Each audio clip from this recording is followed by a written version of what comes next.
Hello and welcome back to another book reading ASMR type of video. I thought I would continue on with this series for a little bit as we've got a new mic, so the sound is going to be a bit better, and hopefully it's going to help with all your relaxation as well, with me reading a couple of chapters to you from Pride and Prejudice by Jane Austen. Let me know if you have any other suggestions for books or plays or anything that you would like to be read, and I can see what I can do for you guys. So without further ado, let's get into the video and let's get into the reading. Chapter 14. During dinner, Mr. Bennet scarcely spoke at all, but when the servants were withdrawn, he thought it time to have some conversation with his guest, and therefore started a subject in which he was expected him to shine, by observing that he seemed very fortunate in his patroness. Lady Catherine du Bourgh's attention to his wishes and consideration for his comfort appeared very remarkable. Mr. Bennet could have not chosen better. Mr. Collins was eloquent in her praise. The subject elevated him to more than usual solemnity of manner, and with the most important aspect he protested that he had never in his life witnessed such behaviour in a person of rank, such affability and condescension as he had himself experienced from Lady Catherine. She had been graciously pleased to approve of both the discourses which he had already had the honour of preaching before her. She had also asked him twice to dine at Rosings, and had sent him only the Saturday before to make up her pool of quadrille in the evening. Lady Catherine was reckoned proud by many people he knew, but he had never seen anything but affability in her. She had always spoken to him as she would to any other gentleman. She made not the smallest objection to his joining in the society of the neighbourhood, nor to his leaving his parish occasionally for a week or two to visit his relations. She had even condescended to advise him to marry as soon as he could, provided he chose with discretion, and had once paid him a visit in his humble parsonage, where she had perfectly approved all the alterations he had been making, and had even vouchsafed to suggest some shelves in the closet upstairs. "That is all very proper and civil, I am sure," said Mrs. Bennet, "and I dare say she is a very agreeable woman. It is a pity that great ladies in general are not more like her. Does she live near you, sir?" "The garden in which stands my humble abode is separated only by a lane from Rosings Park, her ladyship's residence." "I think you said she was a widow, sir. Has she any family?" "She has only one daughter, the heiress of Rosings, and a very extensive property." "Ah," cried Mrs. Bennet, shaking her head, "then she is better off than many girls. And what sort of young lady is she? She handsome?" "She is a most charming young lady indeed. Lady Catherine herself says that, in point of true beauty, Miss de Bourgh is far superior to the handsome of her sex, because there is that in her features which marks the young woman of distinguished birth. She is unfortunately of a sickly constitution, which has prevented her making that progress in many accomplishments which she could not otherwise have failed of, as I am informed by the lady who superintended her education, and who still resides with them. But she is perfectly amiable, and often condescends to drive by my humble abode in her little Pantheon and ponies." "Well, has she been presented? I do not remember her name among the ladies at court." Her indifferent state of health unhappily prevents her being in town, and by that means, as I told Lady Catherine myself one day, has deprived the British court of its brightest ornament. Her ladyship seemed pleased with the idea, and you may imagine that I am happy on every occasion to offer those little delicate compliments which are always acceptable to ladies. I have more than once observed to Lady Catherine that her charming daughter seemed born to be a duchess, and that the most elevated rank, instead of giving her consequence, would be adorned by her. These are all kinds of little things which please her ladyship, and it is a sort of attention which I conceive myself peculiarly bound to pay. You judge very poorly, said Mr. Bennet, and it is happy for you that you possess the talent of flattering with delicacy. May I ask whether these pleasing attentions proceed from the impulse of the moment, or are the result of previous study? They arise chiefly from what is passing at the time, and though I sometimes amuse myself with suggesting and arranging such little elegant compliments as may be adapted to ordinary occasions, I always wish to give them as unstudied an air as possible. Mr. Bennet's expectations were fully answered.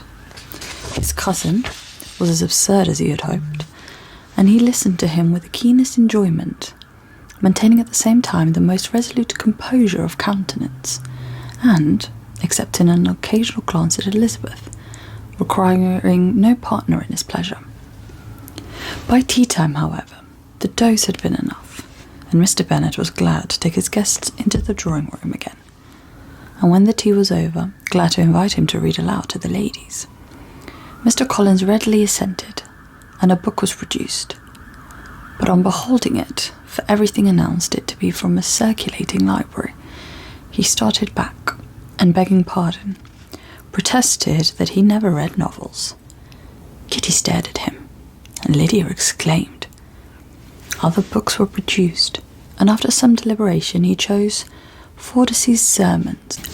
Lydia gaped as he opened the volume, and before he had, with a very monotonous solemnity, read 3 pages, she interrupted him with, "Do you know, Mamma, that my uncle Phillips talks of turning away Richard, and if he does, Con or Foster will hire him. My aunt told me so on Sunday. I shall walk to Meryton tomorrow to hear more about it, and to ask when Mr. Denny comes back from town." Lydia was bid by her 2 elder sisters to hold her tongue, but Mr. Collins, much offended, laid aside his book and said, "I have often observed how little young ladies are interested by books of a serious stamp, though written solemnly for their benefit. It amazes me, I confess, for certainly there can be nothing so advantageous to them as instruction. But I will no longer importune my young cousin." Then turning to Mr. Bennet, he offered himself as his antagonist at backgammon. Mr. Bennet accepted the challenge, observing that he acted very wisely in leaving the girls to their own trifling amusements. Mrs. Bennet and her daughters apologised most civilly for Lydia's interruption, and promised that it should not occur again, if he would resume his book. But Mr. Collins, after assuring them that he bore his young cousin no ill will, and should never resent her behaviour as any affront, seated himself at another table with Mr. Bennet, and prepared for backgammon. Chapter 15.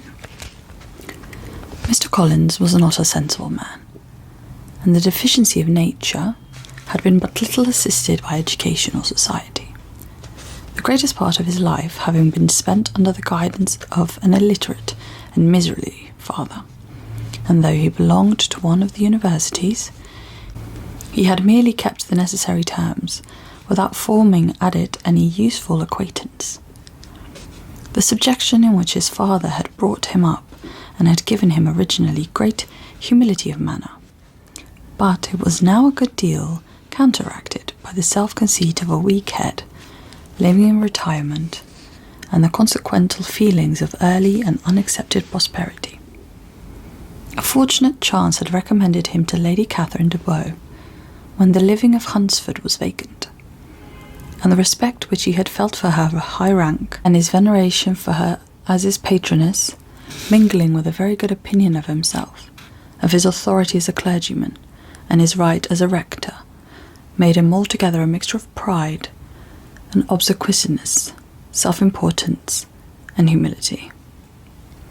Having now a good house and very sufficient income, he intended to marry, and in seeking a reconciliation with the Longbourn family, he had a wife in view, as he meant to choose one of the daughters, if he found them as handsome and amiable as they were presented by the common report. This was his plans of amends, of atonement, for inheriting their father's estate, and he thought it an excellent one, full of eligibility and suitableness, and excessively generous and disinterested in his own part. His plan did not vary on seeing them. Miss Bennet's lovely face confirmed his views, and established all his strictest notions of what was due to seniority, and for the first evening she was his settled choice. The next morning, however, made an alteration, for in a quarter of an hour, tete-a-tete with Mrs. Bennet before breakfast, a conversation beginning with his parsonage house, and leading naturally to the avowal of his hopes that a mistress for it might be found at Longbourn, produced from her, amid very complacent smiles and generous encouragement, a caution against the very Jane he had fixed on. As to her younger daughters, she could not take upon her to say. She could not possibly answer, but she did not know of any prepossession.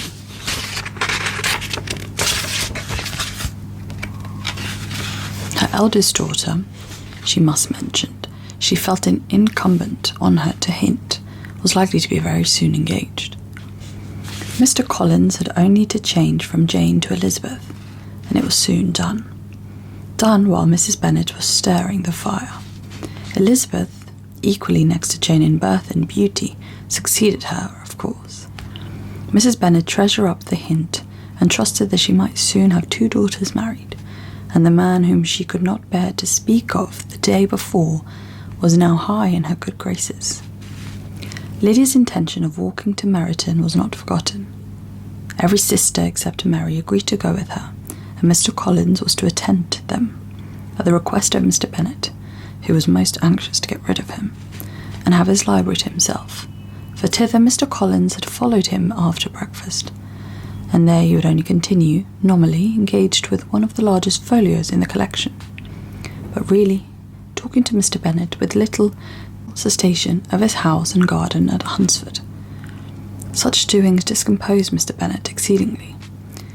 In his library he had always been sure of leisure and tranquillity, and though prepared, as he told Elizabeth, to meet with folly and conceit in every other room in the house, he used to be free from them there. His civility, therefore, was most prompt in inviting Mr. Collins to join his daughter in their walk, and Mr. Collins, being in fact much better fitted for a walker than a reader, was extremely well pleased to close his large book and go. In pompous nothings on his side, and civil assents on that of his cousins, their time passed till they entered Meryton. The attention of the younger ones was then no longer to be gained by him. Their eyes were immediately wandering up the street in quest of the officers, and nothing less than a very smart bonnet indeed, or a really new muslin in a shop window, could recall them. But the attention of every lady was soon caught by a young man, whom they had never seen before, of most gentlemanlike appearance, walking with an officer on the other side of the way. The officer was the very Mr. Denny, concerning whose return from London Lydia came to inquire, and he bowed as they passed. All were struck with the stranger's air, all wondered who he could be, and Kitty and Lydia, determined if possible to find out, led the way across the street, under pretence of wanting something in an opposite shop, and fortunately had just gained pavement when the 2 gentlemen, turning back, had reached the same spot.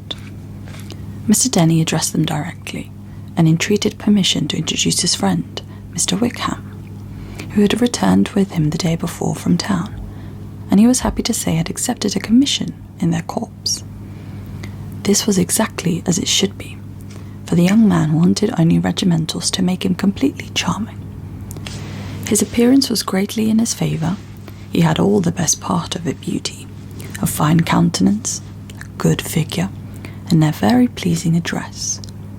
The introduction was followed up on his side by a happy readiness of conversation, a readiness at the same time perfectly correct and unassuming, and the whole party was still standing and talking together, very agreeably, when the sound of horses drew their notice, and Darcy and Bingley were seen riding down the street. On distinguishing the ladies of the group, the two gentlemen came directly towards them, and began the usual civilities. Bingley was the principal spokesman, and Miss Bennet the principal object. He was then, he said, on his way to Longbourn on purpose to inquire after her.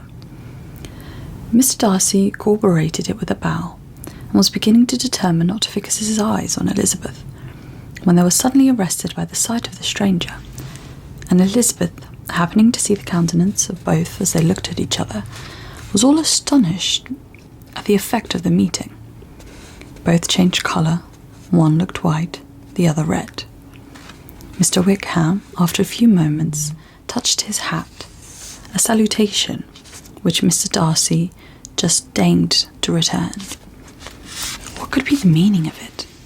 It was impossible to imagine. It was impossible not to long to know. In another minute, Mr. Bingley, but without seeming to have noticed what passed, took leave and rode on with his friend. Mr. Denny and Mr. Wickham walked with the young ladies to the door of Mr. Phillip's house, and then made their bows, in spite of Miss Lydia's pressing entreaties that would come in, even in spite of Mr. Phillips throwing up the parlour window and loudly seconding the invitation.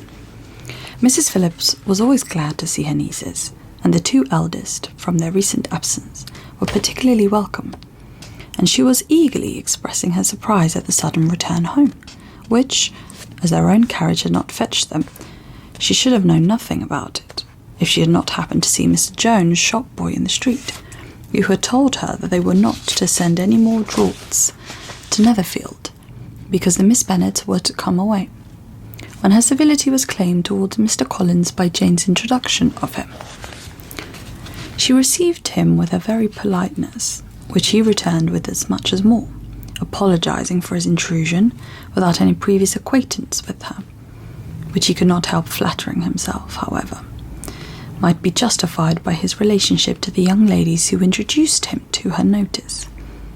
Mrs. Phillip was quite awed by such an excess of good breeding, but her contemplation of one stranger was soon put to an end by exclamations and inquiries about the other, of whom, however, she could only tell her nieces what they already knew, that Mr. Denny had brought him from London, and that he was to have a lieutenant's commission in the Shire. She had been watching him the last hour. She said, as he walked up and down the street, and had Mr. Wickham appeared, Kitty and Lydia would certainly have continued the occupation, but unluckily no one passed the windows now, except a few of the officers, who, in comparison with the stranger, were become stupid, disagreeable fellows. Some of them were to dine with the Phillipses the next day, and their aunt promised to make her husband call on Mr. Wickham, and give him an invitation also, if the family from Longbourn would come in the evening. This was agreed to, and Mrs. Phillips protested that they would have a nice, comfortable, nosy game of lottery tickets, and a little bit of hot supper afterwards. The prospect of such delights was very cheering, and they parted in their mutual good spirits. Mr. Collins repeated his apologies in quitting the room, and was assured with an unwearying civility that they were perfectly needless. As they walked home, Elizabeth related to Jane what she had seen pass between the two gentlemen. But though Jane would have defended either or both, had they appeared to be wrong, she could no more explain such behaviour than her sister. Mr. Collins, on his return, highly gratified Mrs. Bennet by admiring Mrs. Phillip's manners and politeness. He protested that, except Lady Catherine and her daughter, he had never seen a more elegant woman, for she had not only received him with the utmost civility, but had even pointedly included him in her invitation for the next evening, although utterly unknown to her before. Something, he supposed, might be attributed to his connection with them, but yet he had never met them with so much attention in the whole course of his life. Chapter 16. As no objection was made to the young people's engagements with their aunt, and all Mr. Collins's scruples of leaving Mr. and Mrs. Bennet for a single evening during his visit were most steadily resisted, the coach conveyed him and his 5 cousins at a suitable hour to Meryton, and the girls had the pleasure of hearing, as they entered the drawing-room, that Mr. Wickham had accepted their uncle's invitation, and was then in the house. When this information was given, and they had all taken their seats, Mr. Collins was at a leisure to look around him and admire, and he was so much struck with the size and furniture of the department that he declared he might almost have supposed himself in the small summer breakfast parlour at Rosin's, a comparison that did not at first convey much gratification. But when Mrs. Phillips understood from him what Rosings was, and who was its proprietor, when she had listened to the description of only one of Lady Catherine's drawing-rooms, and found all the force of the compliment, and would hardly have resented a comparison with the housekeeper's room. In describing to all her grandeur of Lady Catherine and her mansion, with occasional digressions in praise of his own humble abode, and the improvements it was receiving, he was happily employed until the gentlemen joined them, and he found in Mrs. Phillips a very attentive listener, whose opinion of his consequence increased with what she had read, and he was resolving to detail it all among her neighbours as soon as she could. To the girls, who could not listen to their cousin, and who had nothing to do but to wish for an instrument and examine their own indifferent imitations of china on the mantelpiece, the interval of waiting appeared very long. It was over at last, however. The gentleman did approach, and when Mr. Wickham walked into the room, Elizabeth felt that she had neither been seeing him before, nor thinking of him since, with the smallest degree of unreasonable admiration. The officers of the shire were in general a very creditable, gentlemanlike set, and the best of them were of the present party, but Mr. Wickham was as far beyond them all in person, countenance, air and walk, as they were superior to the broad-faced, stuffy Uncle Phillips, breathing port wine, who followed them into the room. Mr. Wickham was the happy man towards whom almost every female eye was turned, and Elizabeth was the happy woman by whom he finally seated himself, and the agreeable manner in which he immediately fell into conversation, though it was only on its being a wet night, and on the probability of a rainy season, made her feel that the commonest, dullest, most threadbare topic might be rendered interesting by the skill of the speaker. With such rivals for the notice of the fair as Mr. Wickham and the officers, Mr. Collins seemed to sink into significance. To the young ladies he certainly was nothing, but he had still at intervals a kind listener in Mrs. Phillips, and was, by her watchfulness, most abundantly supplied with coffee and muffin. When the card tables were placed, he had an opportunity of obliging her in return by sitting down to whist. "I know little of the game at present," said he, "but I shall be glad to improve myself, for in my situation in life." Mrs. Phillips was very thankful for his compliance, but could not wait for his reason. Mr. Wickham did not play at whist, and with ready delight was he received at the other table between Elizabeth and Lydia. At first there seemed danger of Lydia's engrossing him entirely, for she was at most determined talker, But being likewise extremely fond of lottery tickets, she soon grew too much interested in the game, too eager in making bets, and exclaiming after prizes to have attention for anyone in particular. Allowing for the common demands of the game, Mr. Wickham was therefore at leisure to talk to Elizabeth, and she was very willing to hear him, though what she chiefly wished to hear she could not hope to be told. The history of his acquaintance with Mr. Darcy. She dared not even mention that gentleman. Her curiosity, however, was unexpectedly relieved. Mr. Wickham began the subject himself. He inquired how far Netherfield was from Meryton, and after receiving her answer, asked in a hesitating manner how long Mr. Darcy had been staying here. "About a month," said Elizabeth, and then, unwilling to let the subject drop, added, "He is a man of a very large property in Derbyshire, I understand?" "Yes," replied Mr. Wickham. "His estate there is a noble one, a clear 10,000 per annum.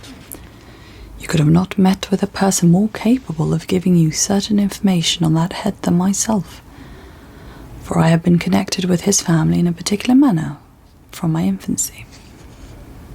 Elizabeth could not look but surprised. "Well, you may well be surprised, Miss Bennet, at such an assertion, after seeing, as you probably might, the very cold manner of our meeting yesterday. Are you much acquainted with Mr. Darcy?" "As much as I ever wished to be," cried Elizabeth warmly. "I have spent 4 days in the same house with him, and I think him very disagreeable." "I have no right to give my opinion," said Mr. Wickham, "as to his being agreeable or otherwise. I am not qualified to form one. I have known him too long and too well to be a fair judge. It is impossible for me to be impartial, but I believe your opinion of him would be in general astonish, and perhaps you will not express it quite so strongly anywhere else. Here you are in your own family. Upon my word, I say no more here than I might say in any house in the neighbourhood except Netherfield. He is not at all liked in Hertfordshire. Everybody is disgusted with his pride. You will not find him more favourably spoken of by anyone." "I cannot pretend to be sorry," said Wickham, after a short interruption, "that he or that any man should not be estimated beyond their deserts. But with him, I believe it does not often happen. The world is blinded by his fortune and consequence, or frightened by his high and imposing manners, and sees him only as he chooses to be seen. I should take him, even on my slight acquaintance, to be an ill-tempered man." Wickham only shook his head.